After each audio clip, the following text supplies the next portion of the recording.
Est-il imaginable de récompenser ceux qui ont échoué? Que penser d'un prix décerné aux meilleurs projets d'innovation parmi ceux qui ont été arrêtés sur un constat d'échec? C'est pourtant ce que le groupe Engie a choisi de faire en créant un prix pour la Best Failed Innovation. C'est Vesselina Tossan, maître de conférence au CNAM, qui avait repéré et décrit ce qui pourrait apparaître en première lecture comme une bizarrerie. Comme d'autres grands groupes, Engie octroie depuis plusieurs années ses trophées de l'innovation aux porteurs de projets les plus réussis. Ce type de dispositif, on le sait, vise à récompenser les prises d'initiative, à montrer qu'il est possible et même attendu, non seulement d'innover pour aider le groupe à améliorer ses offres et ses processus internes, mais aussi de se comporter en intrapreneur, en entrepreneur interne, intrapreneur, de prendre des risques pour aider le groupe à régénérer ses activités de l'intérieur. En outre, un dispositif de prix de l'innovation doit avoir des cas concrets et séduisants d'idées nouvelles, développées et mises en œuvre.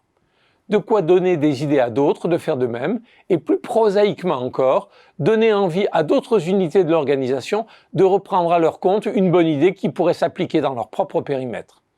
C'est particulièrement pertinent pour les innovations incrémentales qui participent de la résolution de problèmes de terrain et qui sont le plus souvent largement réplicables.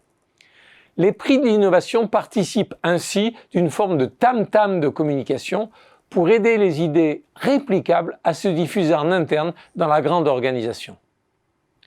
Mais un prix pour récompenser un échec, c'est une autre histoire.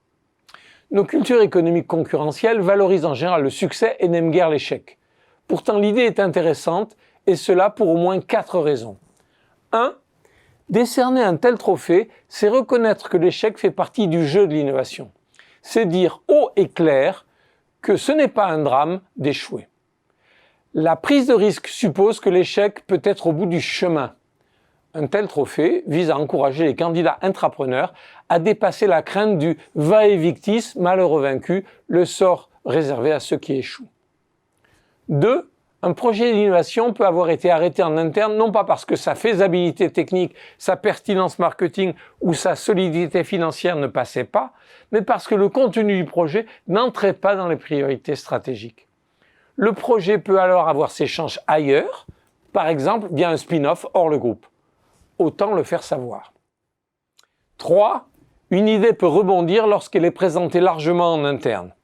Ainsi, un projet qui satisfait tous les critères, sauf celui de l'adéquation à la stratégie de la business unit qu'il a vu naître, peut parfaitement intéresser une autre business unit qui en entend parler à l'occasion de la remise de ce prix atypique. 4. Il y a aussi la sérendipité qui va faire que de présenter une idée finalement abandonnée va déclencher un intérêt connexe qui débouchera ailleurs dans le groupe sur un projet plus fructueux. Par exemple, une idée d'éclairage pour personnes âgées, finalement abandonnée, aura ouvert les yeux sur l'enjeu de la Silver Economy.